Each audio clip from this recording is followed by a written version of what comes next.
कर्णानि योग शास्त्रम। क्या कह रहे हैं कर्णानि योग के लिए?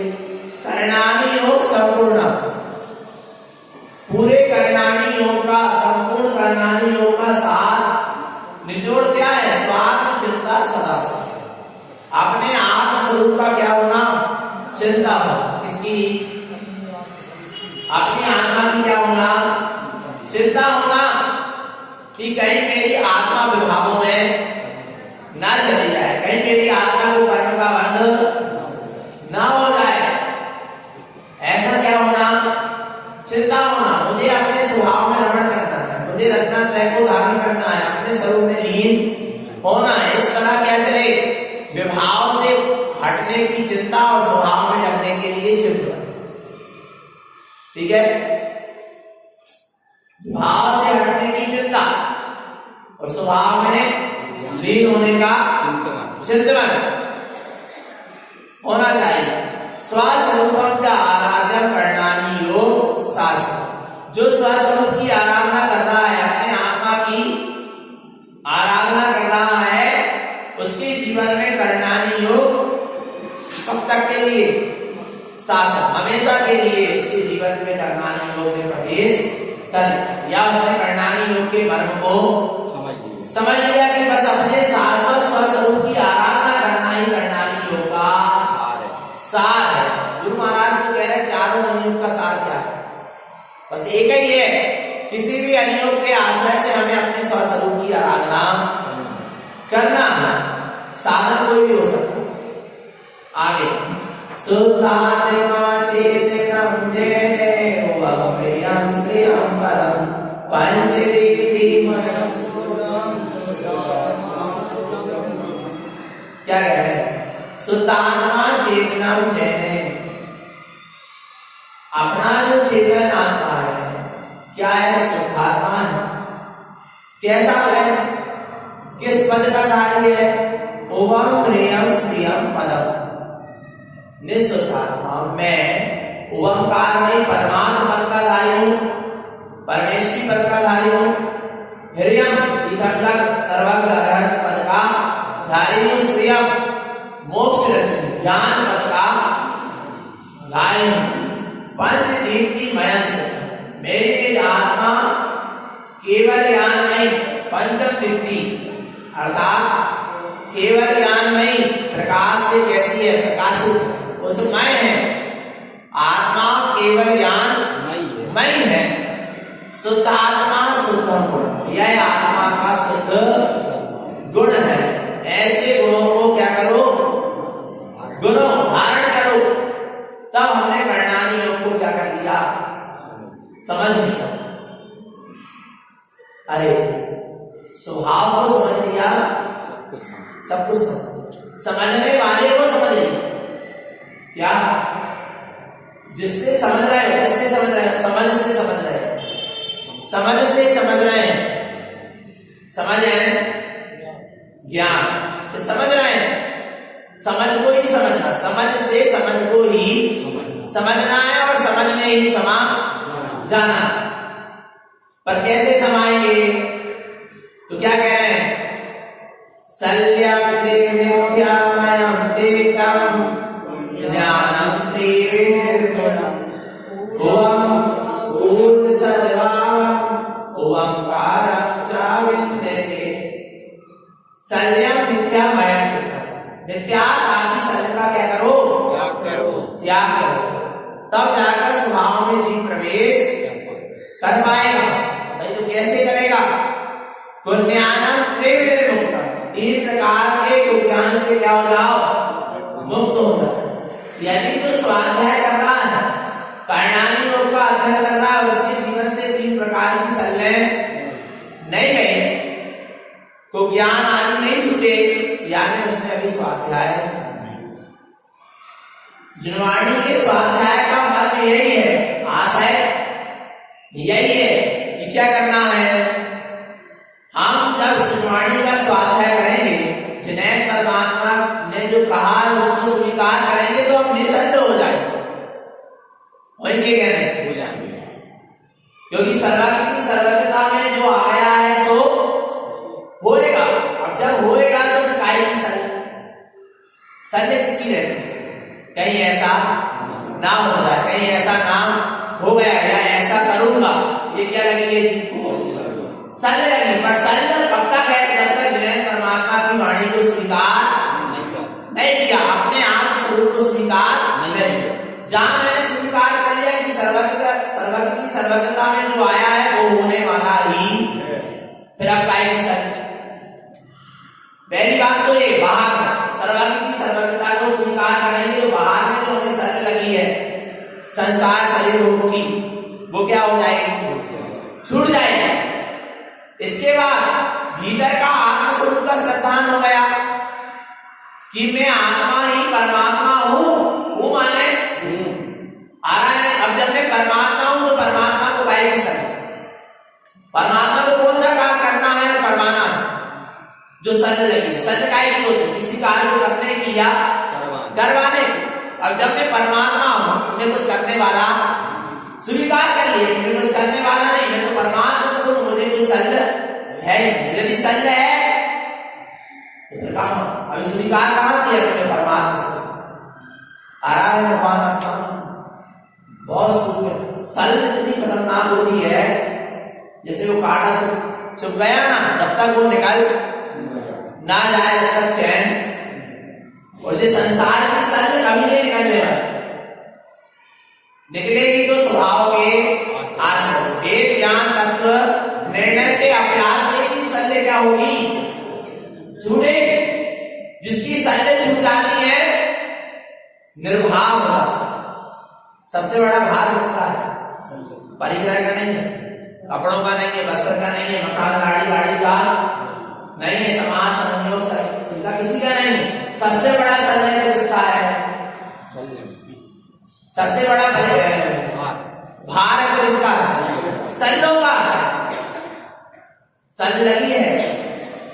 बाहुबली खड़े रहे 1000 वर्ष, कितने? 1 वर्ष तक, 1000 के 1 वर्ष, 1 वर्ष तक 12 महीना खड़े रहे भगवान आत्मा पर। क्या लगी रही?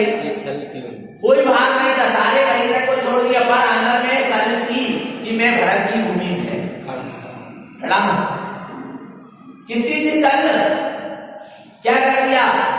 ऊपर उठने नहीं दिया, चाहे केवल ज्ञान को उपलब्ध हो जाता। जरा सी शल्य में भरत की भूमि पर, तब भरत महाराज ने भगवान की वाणी में जाना और फिर आकर बाहुबली से कहा कि किसकी भूमि? क्या भूमि?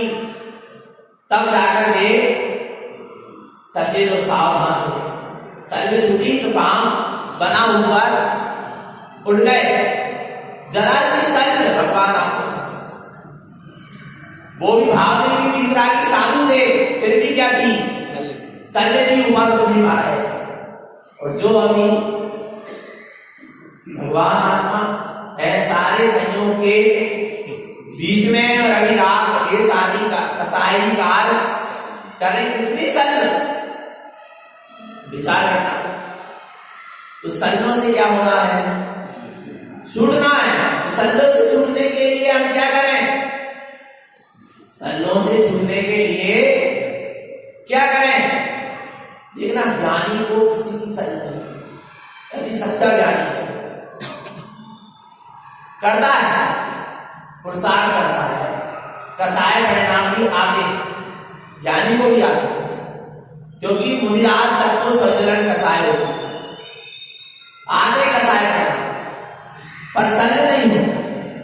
आएंगे, जान रहा है, अरे कर्म का हो गया है, जाने के लिए आया है, इससे मेरा कोई संबंध, बस थोड़ी देर का रहता है, इसके बाद चल शांत। शल्य नहीं हो, समझ रहे हैं? ज्ञानी के शल्य होता, और जिसे शल्य लग रही है वो अभिज्ञान नहीं, वो ज्ञान आराम निर्भर निर्विकल्प रहने का मार्ग।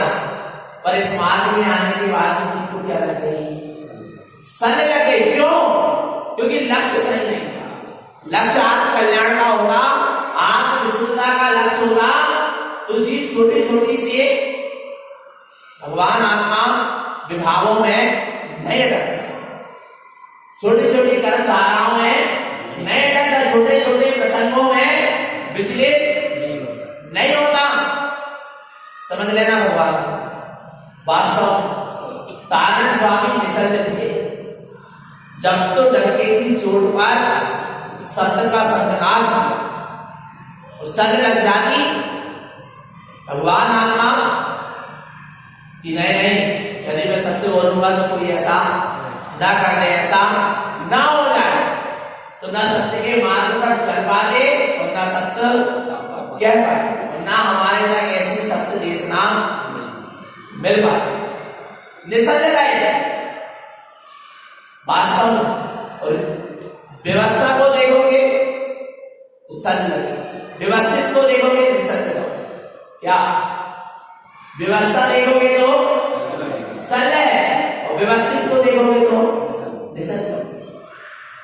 सब कार्य क्या है? व्यवस्थित है, जो होना है होगा। तो कितने प्लानिंग कर लो, आ रहा है हमारा, कितने क्या कर लो, प्लानिंग कर लो कि ऐसा नहीं ऐसा करना है, ऐसा नहीं ऐसा करेंगे, ऐसा करेंगे, ऐसा करेंगे, कचू कर लो।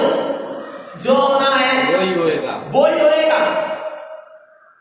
बस क्या करना है, फुकट में कलम बांध रहे नहीं, पर क्या करें, राग भाव है तो करने में तो आता है। यदि सदा नहीं करेंगे, कोई निर्णय नहीं करेंगे कि भैया ऐसा तो काम कैसे चलेगा, क्योंकि राग भाव है। इसलिए आपको इतना सोचना पर देखना, प्लानिंग तो आपको भी करनी पड़ती है कि अब यहाँ जाना है, ऐसे जाना करते हैं, चल रही है धारा, पर अंदर से वेद क्या जानना चाहिए कि जैसा होना है ऐसा ही होगा। हम कितने प्लानिंग कर ले, कितने निर्णय कर ले, कितने कुछ कर ले, अंदर में यदि इस चीज का निर्णय होगा तो जीव दुखी नहीं होगा, और इस चीज का निर्णय नहीं होगा तो प्लानिंग करने के बाद यदि प्लान फेल हो गया तो फिर क्या होगा, दुखी होगा। प्लान तो करो पर अंदर वाले प्लान को भी देखो कि भैया जैसा विनय भगवान की वाणी में आया होगा वैसा, जैसी सर्वज्ञ की सर्वज्ञता में आया होगा वैसा होगा, जैसा परिणाम में होगा वैसा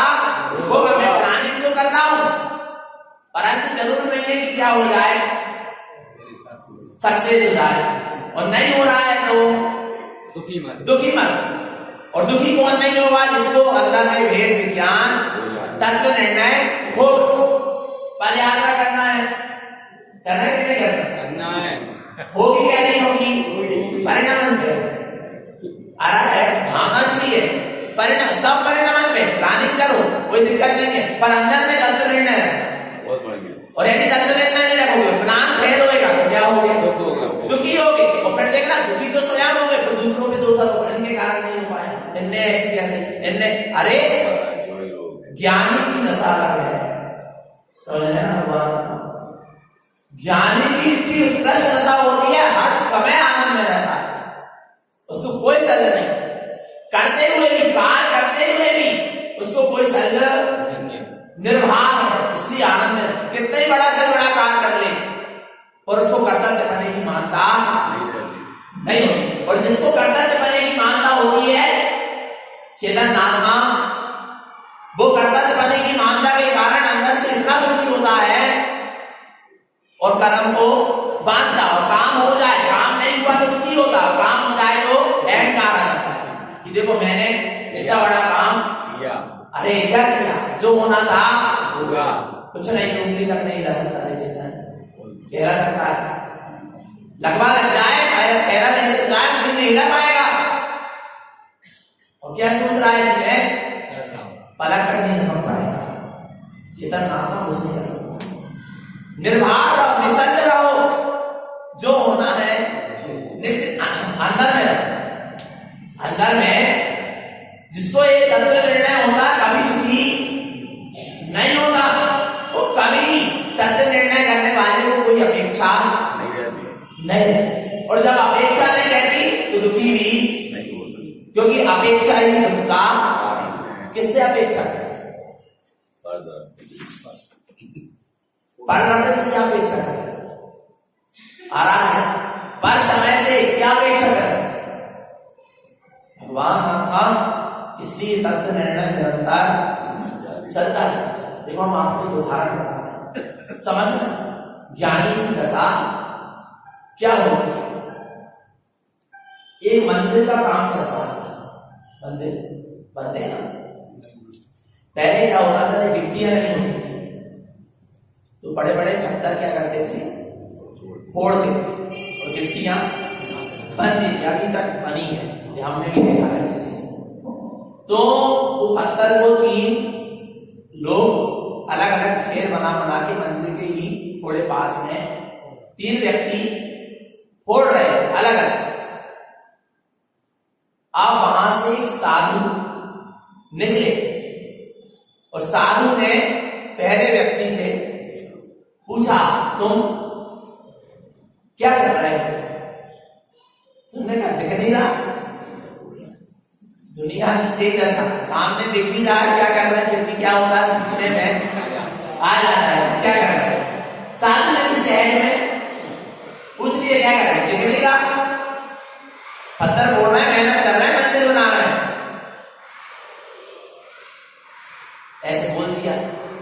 तो काम कर रहा था, करता तो मैं नहीं मानता, दिमाग में टेंशन कैसे ही है, और जो ऊपर से और पूछ रहा क्या कर रहा है, देखते हुए भी गुस्सा आ गया। उन्होंने ऐसे साधु मुस्कुराते हुए आगे बढ़ गए, दूसरे से पूछा, वही पत्थर फोड़ रहा, बोले भाई क्या कर रहे हो? वो थोड़ा धार्मिक प्रवृत्ति का, थोड़ी श्रद्धा की, आस्था की साधु संतों के प्रति, कहने लगा महाराज आप लोग की व्यवस्था कर रहे हैं, मंदिर बन रहा, आप लोग कहेंगे आप लोग की सेवा में लगे हैं, ऐसा उसने कह दिया। आगे साधु फिर मुस्कुराते हुए आगे बढ़ गए, तीसरे व्यक्ति से के सामने पहुंचे और पूछा, हे भाई तू क्या कर रहा है? वो तो हाथ जोड़कर बैठ गया साधु के चरणों, कुछ नहीं कहा। बोलने के बता दो भाई तू क्या कर रहा है? वो देखता रहा साधु, बार बार पूछा साधु क्या कर रहा है, बता दो। उसने इतना अच्छा जवाब दिया साधु के लिए, जो आप कर रहे हैं वही मैं कर रहा हूं। क्या? जो आप कर रहे हैं वही मैं कर रहा हूं। साधु ने कहा कि मैं, उसने बोला कि जो आप कर रहे हैं वही मैं कर रहा हूं। तो साधु ने पूछा उससे कि तुझको क्या लगता है कि मैं क्या कर रहा हूं? मतलब आप बताओ आप क्या कर रहे हैं?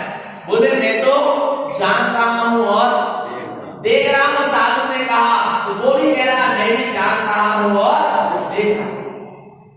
आ रहा है पत्थर फोड़ने वाला पत्थर फोड़ रहा है, पूछने वाला पूछ रहा है, बताने वाला बता रहा, मैं तो जान रहा हूं और जैसे साधु जान रहे थे और देख रहे थे, ऐसे वो भी परिणमन को जान रहा था और देख रहा था।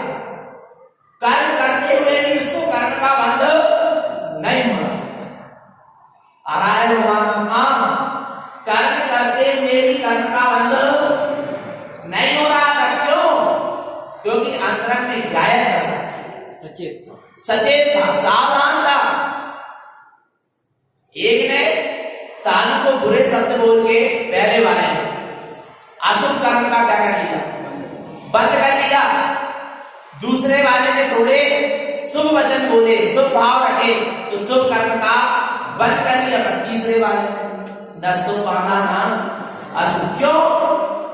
बस जो हो रहा है सो मैं तो मात्र जानने देखने वाला है। हमारी एक्सप्रेशन बोलो है, हमने क्या किया? कर्तव्य बने की मानता है, सत्य है, समझ रहे हैं? और सत्य से छूटने का मार्ग मोक्ष का मार्ग है। शल्यम प्रियम चित्त निरोध निद्राम जिन्मुक्त वाणी हृदय चित्त। जिन्हें परमात्मा की वाणी का हृदय में चिंतन करोगे, शल्य क्या हो जाएगी?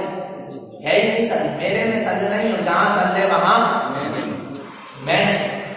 क्या कह रहे हैं? कैसे छूटे शल्य? उसके लिए कहते हैं ऊर्ध्वं च ऊर्ध्व सद्भावम् ओंकारं च विमृते दिव्य दृष्टि च संपूर्णं शुद्धं सम्यक् दर्शनम् ज्ञानमयं साधं सुहृदं कर्णानि योगे स्वात्मचिन्तनम्। क्या कह रहे हैं? ऊर्ध्वं च ऊर्ध्व सद्भाव, तुम अपना जो ऊर्ध्वगामी स्वभाव है जिसका कभी अभाव होने वाला सद्भाव है, शाश्वत है, उस पर दृष्टि लगा। ओंकार अपने ओंकार में परमात्मा स्वरूप का विद्यते अनुभव करो, और जहां परमात्मा स्वरूप शाश्वत स्वरूप का अनुभव करोगे फिर वहां कोई संग रहने वाली, क्यों? जो शाश्वत है, सदा से था, सदा से है और सदा काल उसकी भी काय की चिंता, जिसका कभी अभाव होना ही, जिसका कभी क्षय नहीं होना, नाश नहीं होना, जिसका एक गुण एक पर्याय का नहीं होना, उसकी काय की चिंता होगी? चिंता उसकी चिंता किसकी होती है? क्षण को है, नाशवान है, छूट जाने वाला है, जिसका वियोग होने वाला, और सुनो जिसका वियोग होने वाला है उसकी भी काय की चिंता। पता ही है कि वियोग होने वाला है, ना उसकी चिंता हो, शाश्वत है, उसका वियोग होना नहीं तो उसकी चिंता नहीं, ना पर की चिंता ना सौ की चिंता, फिर चिंता है कहां? समझ में नहीं आ रही। भगवान आत्मा जीव की जो मिथ्या मानता है कर्तव्य करने की, उसके कारण जीव दुखी हो रहा है। पर की काय की चिंता? पर का परिणाम पर में स्वतंत्र है और मेरा परिणाम मेरे में स्वतंत्र है। किसको बदल सकता हूं, किसको क्या कर सकता हूं? पर जीव की जो मिथ्या मानता पाल के रखा है, भगवान आत्मा इतनी गहरी डट गई है कि क्या लगी है? सल। वास्तव में जिसके जीवन से सल चली गई, निर्वाह पर स्वभाव के आश्रय के बिना सल जाने वाली नहीं है। नहीं, एक बात है, हाँ कई जीव को लगता है हमको बड़े नहीं सल गए, क्योंकि पुण्य का उदय चलता है। जिन जीवों का पुण्य का उदय चलता है उनको सारी अनुकूलता मिल रही है पुण्य के उदय से, चारों तरफ से पुण्य का उदय चल रहा है, सारी अनुकूलता मिल रही है, उनको लगता है हम तो बड़े नहीं सल गए। पर जब पाप कर्म का उदय आएगा फिर चिंता नहीं होना चाहिए, आ रहा है तब मानेंगे कि आप में सल लो। पाप कर्म का जरा सा उदय आता है फिर देखो जीव को आ रहा है। आगे कह रहे हैं दिव्य दृष्टि च संपूर्णं शुद्धं सम्यक् दर्शनम्। कह रहे हैं दिव्य दृष्टि प्रकट हो जाएगी तो सत्य क्या हो जाएगी? छूट जाएगी। शुद्ध सम्यक् दर्शन, अपने शाश्वत स्वरूप का क्या हो जाएगा? दर्शन हो जाएगा, सारी संग छूट जाएगी।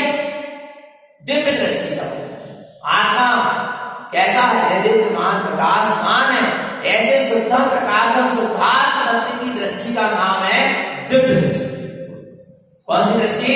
द्रव्य दृष्टि। दिव्य द्रव्य नहीं कह रहा, द्रव्य दृष्टि बाद में आएगी। जब दिव्य दृष्टि प्रकट होगी तब द्रव्य दृष्टि प्रकट होगी।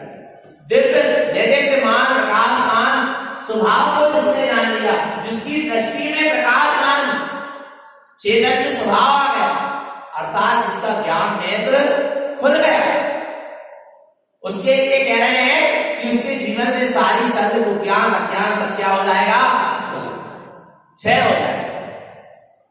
द्रव्य दृष्टि क्या बताई थी? एक दिन बताई थी द्रव्य दृष्टि क्या होगी?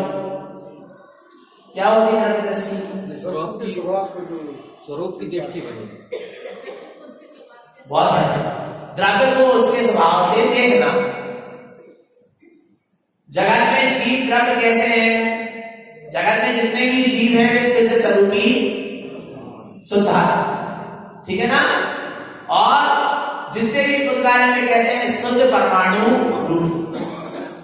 जीव शुद्ध सिद्ध स्वरूपी है और पुद्गल शुद्ध परमाणु रूपी। पुद्गल कैसा है?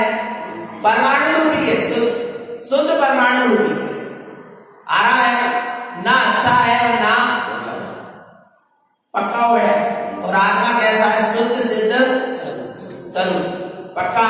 जिसकी ऐसी दृष्टि बन गई उसके जीवन से राग द्वेष चला गया क्या? नहीं चला। जे रुमाल कैसा है? अच्छा है पूरा, जैसा है वैसा है। मंदिर कैसा है? चैतन्य कैसा है? जैसा है। और कुछ मान रहे हो कि अच्छा है और भगवान कोई व्यक्ति है, शरीर उसका काला है या गोरा है, तो क्या कहते थे ये अच्छा है? क्या है अच्छा बुरा? पुद्गल है। पुद्गल के पिंड में क्या अच्छा बुरा मान रहा है? आ रहा है वो कब मान रहा है अच्छा बुरा? राग द्वेष का पर स्वभाव पर दृष्टि, स्वभाव से देखो, द्रव्य को उसके स्वभाव से देखो, जैसा है वैसा है। आनंद में रहो, किसी से ग्लानि नहीं हो, किसी से राग द्वेष नहीं हो, आनंद में रहे। तो स्वभाव से नहीं देखेगा तो दुखी होगा, समझ लेना चाहिए। और जहां स्वभाव की दृष्टि हो जाती है, चेतन आत्मा, वहां तो राग द्वेष भी समाप्त हो जाता है, पाप भी बंद हो जाते हैं, कसाई भी चली जाती है। सब स्वभाव दृष्टि के आश्रय से सारे विभाव तो स्वभाव से देख लिया, ये सब भगवान आपका किसके विरोध करूं? आ रहा है काय का अहंकार करूं, काय के लिए मायाचारी करूं, क्यों लोभ करूं? जब स्वभाव से मैं सिद्ध स्वरूपी हूं और जगत के जीव की सिद्ध स्वरूपी, अब किससे विरोध करूं, किससे लाभ करूं? ऑटोमेटिक क्या हो जाएंगे? सब छूट जाएंगे। जब मैं सिद्ध स्वरूपी परमात्मा हूं, मुझे पाप करने की क्या अपने आप पाप कार्य भी क्या हो जाएंगे? स्वभाव दृष्टि से देखोगे कि सब जीव भगवान आत्मा में किसके साथ भोग भोगूं? अपने आप ब्रह्म के भाव, उसी के भाव भी क्या हो जाएगा? छूट, सब अपने आप छूटता चला जाएगा। किसके आश्रय से? स्वभाव की दृष्टि के आश्रय, स्वभाव दृष्टि। और स्वभाव दृष्टि सो सम्यक दृष्टि हो, पर्याय दृष्टि सो तो किस पे दृष्टि रखो? स्वभाव पर दृष्टि। आगे कहते हैं ज्ञानमयं साधं सुतां करणानि योगे स्वात्म चिंतनम। करणानि योग का पूरा सार यह है कि अपनी स्वात्मा का चिंतन करें, ज्ञानमय शुद्धात्म स्वरूप की साधना करें। ये करणानि योग का क्या है? सार है, निचोड़। आगे अब कह रहे हैं चरणानि योग। कौन सा योग? चरणानि योग क्या है? व्यवहार में चरणानि योग किसे कहा है? बेचारे त्रिफलायाण क्रियाण पंडित सयाणम वसु के सयाणम चरणानि योगे रसवर्यम। देवांगी पूजा में बेचारे त्रिफलायाण, जिसमें दो प्रकार के चारित्र का वर्णन है। किस किस का? श्रावक के और साधु के चारित्र का वर्णन है। उसका नाम क्या है? श्रावक और चारित्र साधु के आचरण का वर्णन, उसका नाम चरणानि योग है। अब गुरु महाराज क्या कह रहे हैं? श्रावक के जो 12 व्रत है और मुनिराज के जो 28 मूल गुण है, आदि चर्या है, ये सारी चर्या काय के लिए है? काय के लिए है? स्वभाव में आचरण करने के लिए, स्वभाव में लीन होने के लिए। 12 व्रत के पालन के लिए 12 व्रत का पालन नहीं किया जाता। आ रहा है महाव्रतों का पालन, 28 गुणों का पालन करने के लिए 28 गुण नहीं पाला जाता। काय के लिए? स्वभाव में लीन होने के लिए। काय में लीन होने के लिए? स्वभाव में लीन होने के लिए। भैया बाहर से हम चारित्र को धारण करेंगे तो हमारा उपयोग क्या हो जाएगा? पाप से कसाय से हटकर अपने स्वभाव में लीन हो। आ रहा है। और जब तक हम व्रत नियम संयम धारण नहीं करेंगे तब तक हमारा उपयोग क्या रहेगा? चारों ओर फैला रहेगा। और जितना उपयोग बाहर में फैला रहेगा फिर स्वभाव में कहां लग पाएगा? नहीं लग पाएगा। समझ लेना भगवान क्या करना? उपयोग को सिमटकर अपने स्वभाव में समाने के लिए बाहर में व्रत नियम संयम लिया जाता है। आ रहा है। जैसे उदाहरण बाल करना चाहिए, स्त्री का क्या कर दिया? त्याग कर दिया। अब देखना ये परिग्रह के त्याग, स्त्री रूपी परिग्रह का क्या हुआ? त्याग हुआ। उसके पीछे कितना परिग्रह का त्याग है? आ रहा है विचार? अब जब उसका परिग्रह क्या हो उस संबंधित विकल्प भी नहीं आएंगे। आप लोग अभी व्रतों में परिश्रम करते हैं, एक आसन करते हैं, सुबह भोजन करते हुए नियम ले लिया तो शाम को विकल्प आता ही नहीं, क्योंकि संकल्प कर लिए ना। अब उपयोग शाम को भोजन की तरफ जाएगा ही नहीं, तो उपयोग की संभाल हो गया, उपयोग सत्ता के नहीं सकते, अपने में गया क्या नहीं। नियम ले लिए 10 जोड़ी वस्त्र रखेंगे तो 11वें वस्त्र पर उपयोग नहीं। कितनी अच्छी बात आ रहा है, अपने आप उपयोग क्या हो गया, सिमट गया। लोग समझ नहीं रहे, लोग संयम को क्रिया काट रहे। क्रिया काट नहीं में सही लक्ष्य से करो तो क्रिया काटने स्वभाव के में लीन होने के लिए साधन है, बहुत बड़ा साधन। रंगीन वस्त्र का त्याग कर दिया, विकल्प ही नहीं हो, सफेद वस्त्र पहनना, एक रंग जाने आ रहा नहीं आ रहा, अब विकल्प नहीं तो रंगीन वस्त्र जो पहनते हैं वो नाना प्रकार के ज्वाला ले लेंगे, ज्वाला ले, जिनको सफेद पहनना। विकल्प क्या हो गए, निर्विकल्प होने के लिए संयम की साधना, पर कई भी संयम को पालन करके भी क्या करने लगे, विकल्प। इसलिए कहने में आता है कि संयम क्रिया कांड से कुछ नहीं हो, परंतु साधन है। क्या है, साधन है। कितने विकल्प, जो संयमी जीव होते हैं कितने विकल्पों से निर्गत हो जाते, मुक्त हो जाते। यदि सही लक्ष्य है तो, नहीं तो संयम को धारण करने के बाद ये जनरंजन, कलरंजन और मनरंजन है, राग भाव है, तो समाज के चक्र में फंस जाते हैं। आ रहा है, ख्याति लाभ पूजा की चाहे तो सारे विकल्प में फंस जाते संयम को धारण करने के बाद, और संयम फुकड़ में बदनाम होगा। आ रहा है, और फिर संयम क्या हो रहा है, बदनाम होता है, संयम बदनाम होते एक के पीछे सब है भैया। नहीं तो जिन्हें भगवान की वाणी में तो आया ना कि संयम का पालन करो, जिन्हें भगवान की तो आज्ञा है ना, सिर्फ जिन्हें भगवान की आज्ञा देखोगे ना कि मैं आत्मा शुद्धात्मा परमात्मा तय अनुभव। जिन्हें भगवान की आज्ञा क्या है कि सब व्यक्ति के साथ क्या होना चाहिए, संयम भी होना चाहिए।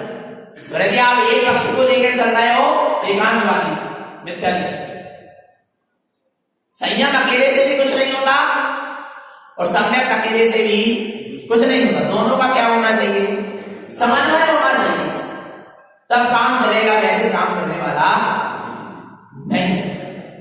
दोनों चीज बहुत आवश्यक है।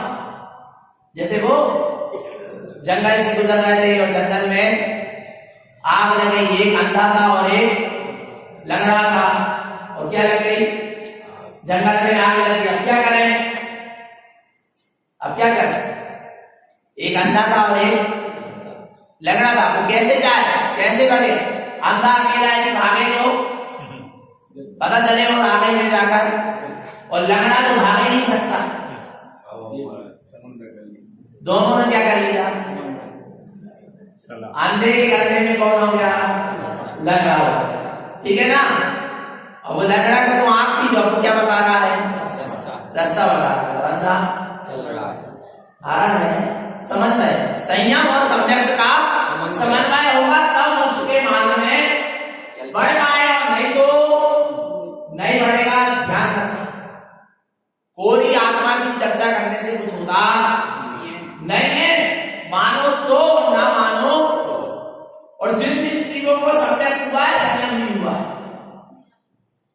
सिंह को सम्यक हुआ, अनुव्रत ले लिया, हाथी को सम्यक हुआ, अनुव्रत ले लिया, मगरमच्छ को सम्यक दर्शन हुआ, अनुव्रत। क्या समझ रहे हो, बंदर को सम्यक हुआ, अनुव्रत। चातक पक्षी, गिद्ध पक्षी को सम्यक हुआ, उसके संयम को होता ही नहीं ऐसा। बिलाई आंशिक रूप में संयम का पालन करे पर करता है। आ रहा है परमात्मा। अरे राजा शरण ने सम्यक को धारण करने से पहले पूर्व भाव में क्या किया था, हुए मांस का त्याग करेगा, संयम धारण किया। संयम निरर्थक नहीं है, समझ लेना परमात्मा।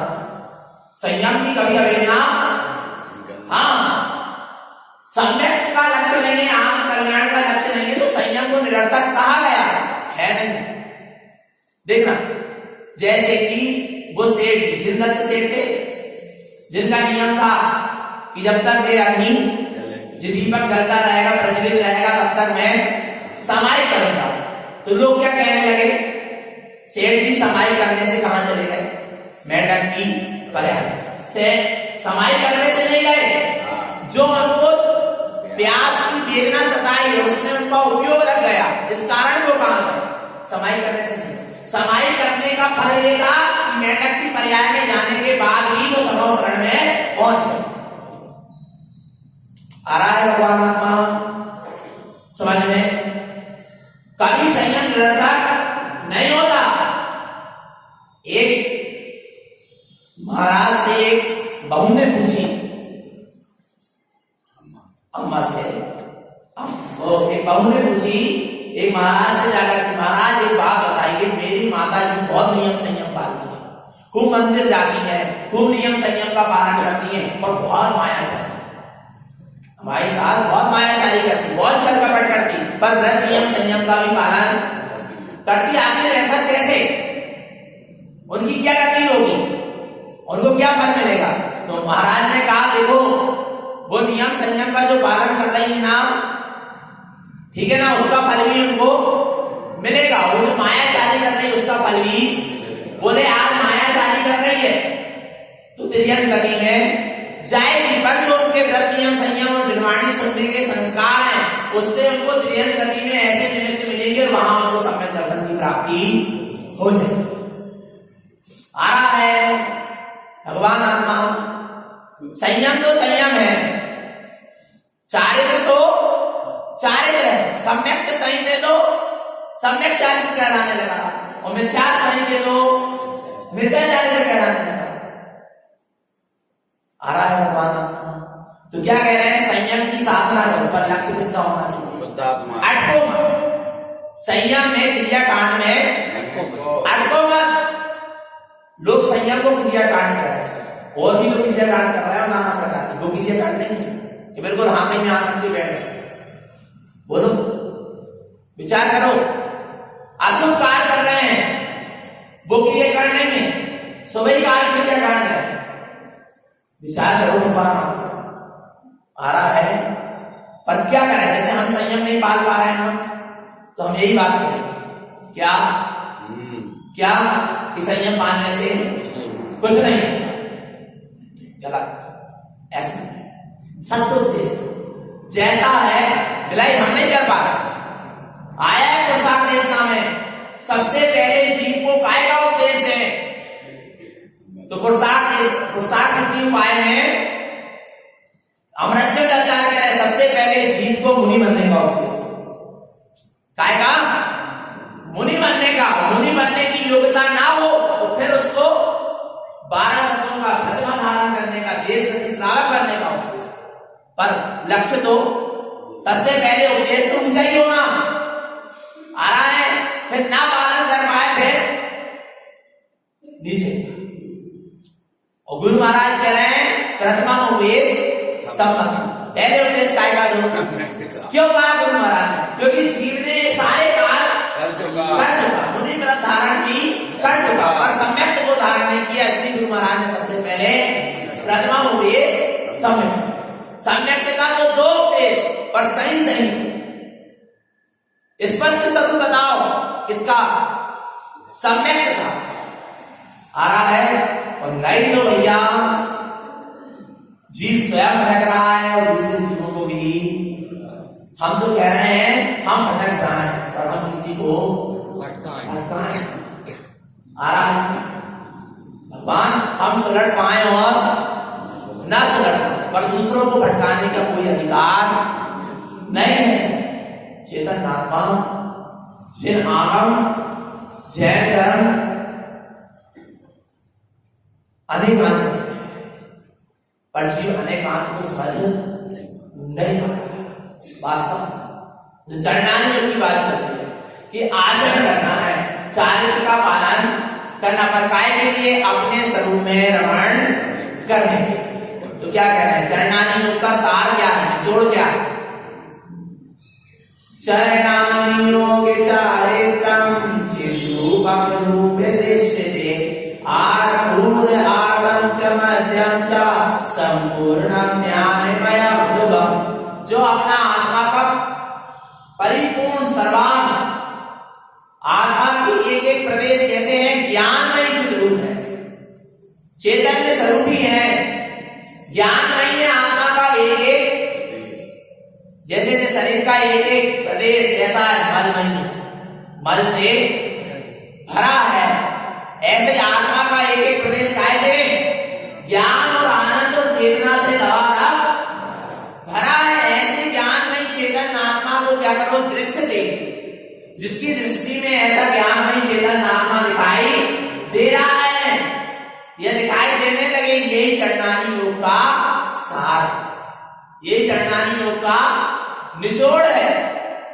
चिद्रूप चैतन्य मन स्वरूप जो है दृश्य दिखाई देने लगे, उसका नाम क्या है, चरणानी योग।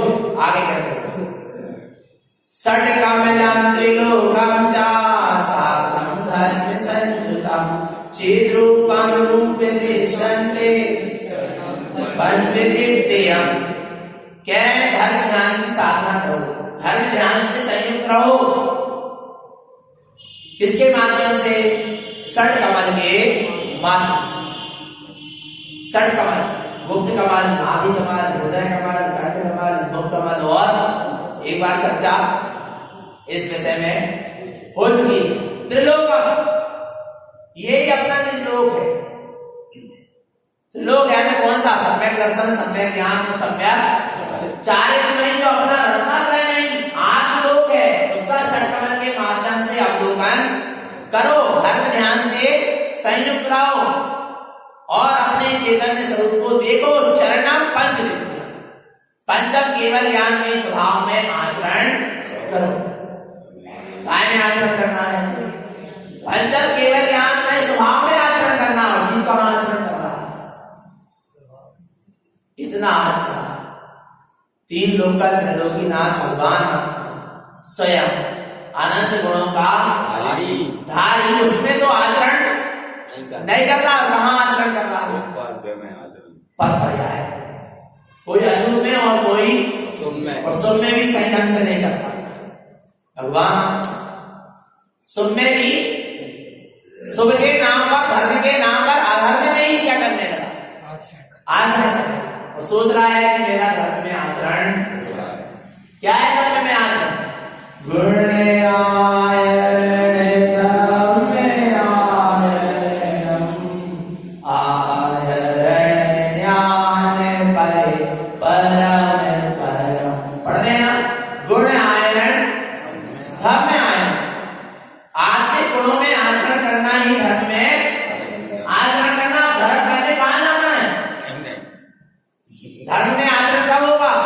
जब चाहे तब होगा। अपने आत्मिक गुण में आचरण करो, विभागों से बचो, स्वभाव में डटो, धर्म हो रहा है। तो भगवान आत्मा ऐसे धर्म में दृढ़ रहो। आगे कहते हैं द्रव्यानि, कौन सा नियोग, द्रव्यानि योग किसको कहते हैं, दिव्यानि योगोदिपादन्ते दिव्य दृष्टि संयुतम अनंतानंद विष्णन्ते स्वात्मनं विरूपयम् दिव्यं दिव्य दृष्टि च वर्णं शास्त्रं पदम् अनंतानंद चतुष्टं च केवलं पदमं ध्रुवम्। दिव्यानि योग उत्पादन्ते, द्रव्यानि योग कहते हैं दिव्य दृष्टि जैसे अपने दिव्यमान प्रकाशमान शुद्धम प्रकाशम शुद्धात्म स्वरूप से दृष्टि क्या हो जाए, संयुक्त हो जाए। द्रव्यानि योग का सार यही है कि अपने परमात्मा स्वरूप से दृष्टि क्या हो जाए, संयुक्त हो जाए, जुड़ जाए। अनंतानंद दृष्टि, अपने अनंतानंद स्वरूप को क्या करें, देखें। स्वात्मनम विक्त रूप, द्रव्यानि योग के आश्रय से जो अपना आत्मा अभी तक गुप्त था, आवरण में ढका था, वो अब क्या हो गया, व्यक्त हो गया, प्रकट हो गया। अपने स्वात्मा का साक्षात्कार हो जाना, उसका नाम है द्रव्यानि योग का सार, निचोड़ आ रहा है। आगे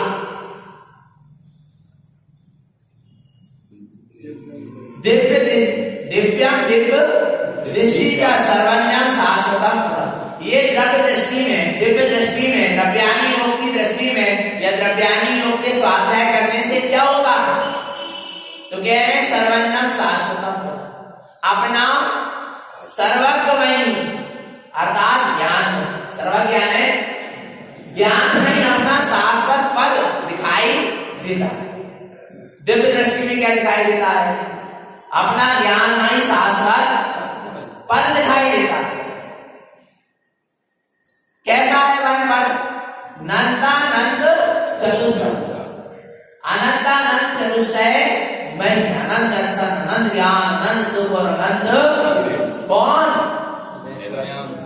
द्रव्यानी योग जो कह रहा है तू स्वयं भगवान, तू स्वयं परमात्मा है।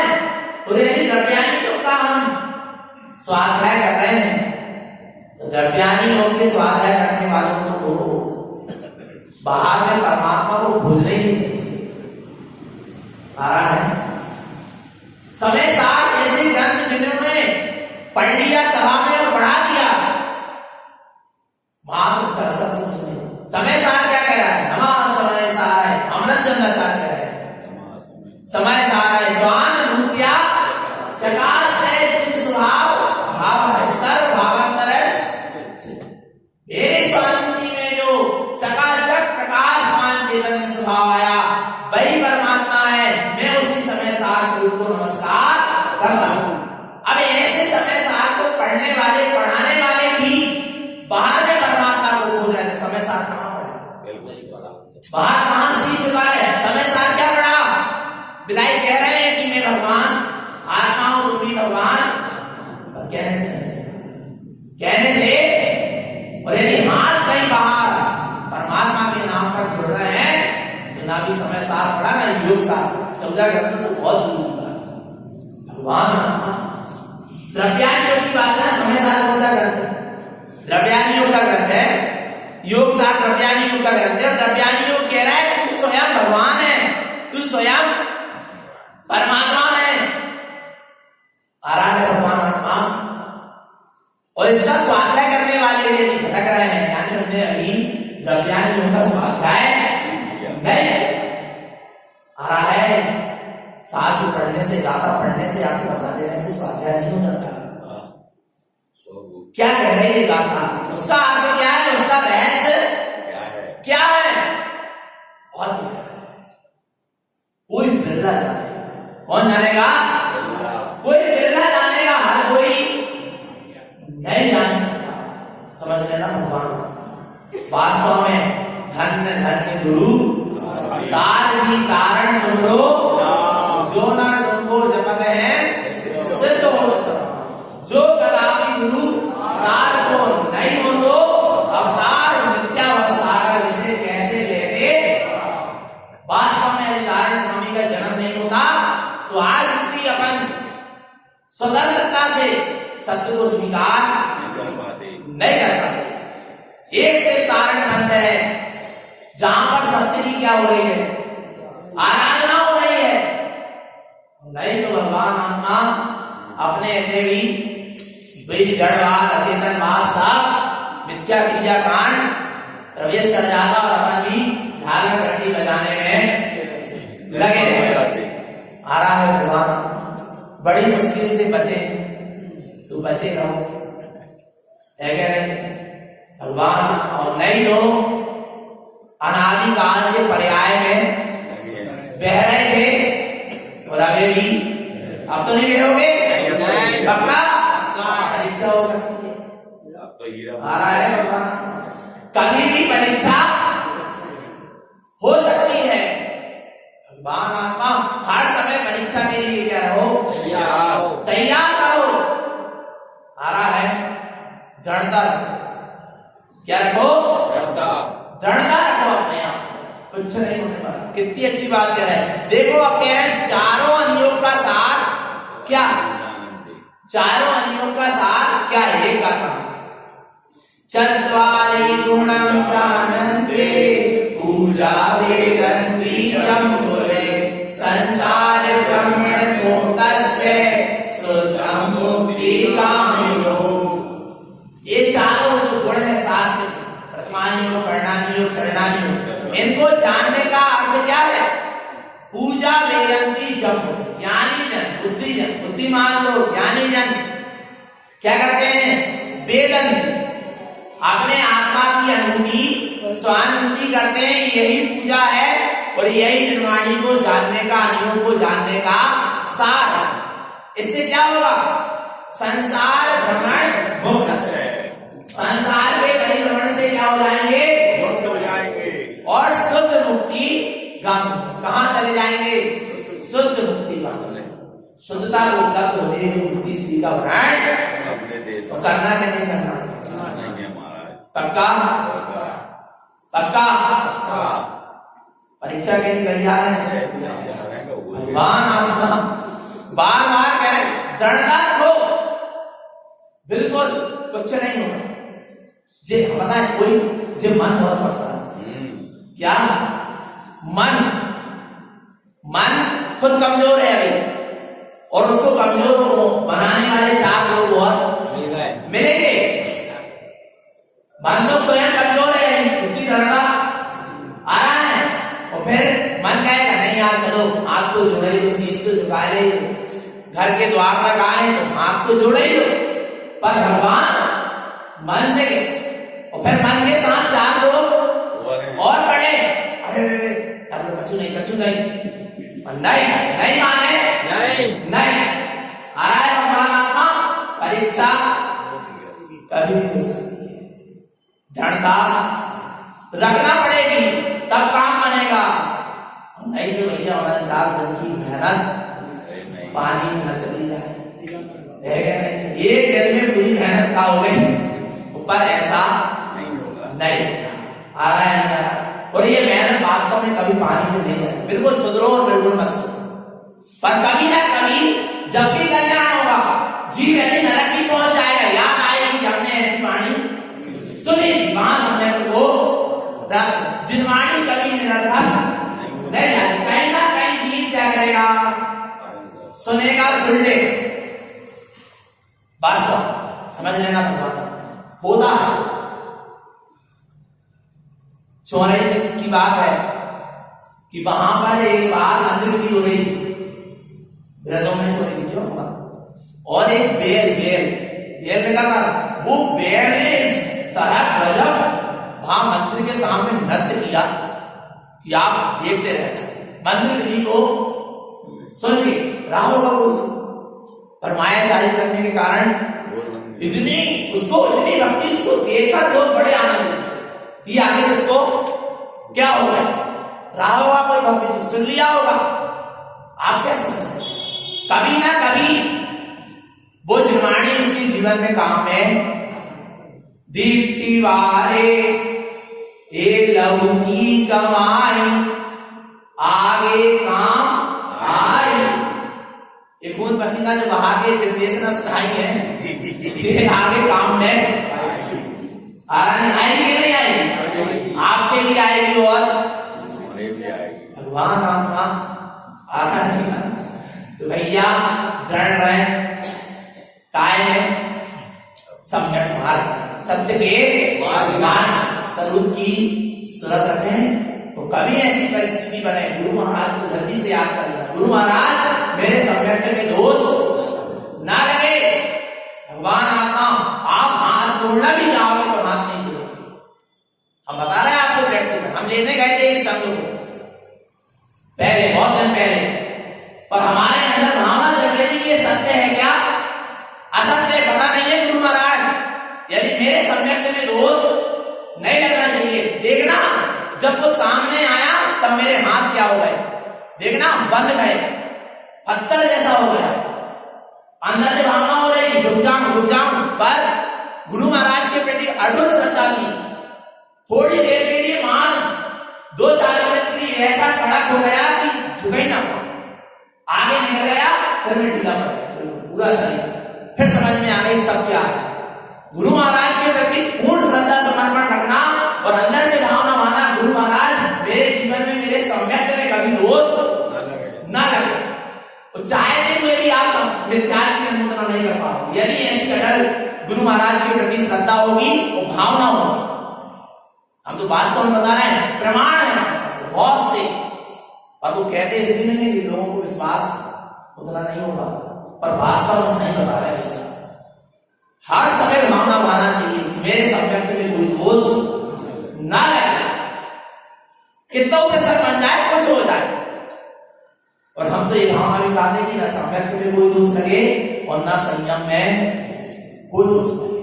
आराम तो ये सत्य के मार्ग में दृढ़ रहें, निरंतर निज आत्मा की सुरत रखें। यही सदगुरु की हम सभी अपने जीवों के लिए पवित्र पावन शेष ना बोलिए। श्री गुरु धारण की कल अंतिम प्रवचन, कल कितनी तारीख? 20 तारीख है। कल सुबह के अंतिम प्रवचन रहेंगे, क्योंकि इसको पालकी की है, शाम को तो रहेंगे प्रवचन, पर कल होगी मंदिर की अच्छी, कल अंतिम प्रवचन, कल बढ़िया मंदिर विधि होगी सवेरे, और बढ़िया निर्माणी अच्छे प्रभावना पूर्वक, उसने हमारा अच्छे शब्दों परिक्रमा नहीं लगा पाए समय वो, तो कल बढ़िया अच्छे सब निर्माणी सिर पे रख के अच्छी परिक्रमा लगा के यथा स्थान गुरुवाणी में विराजमान कर देंगे। कल से 8 बजे सवेरे आज मंदिर की करनी 9:30 बजे तक अपन पूरा करेंगे। अरे 9:30 नहीं, 10 भी बज जाए तो क्या दिक्कत है? एक तारीख को रहेगा, कल भी रात में प्रवचन रहेंगे।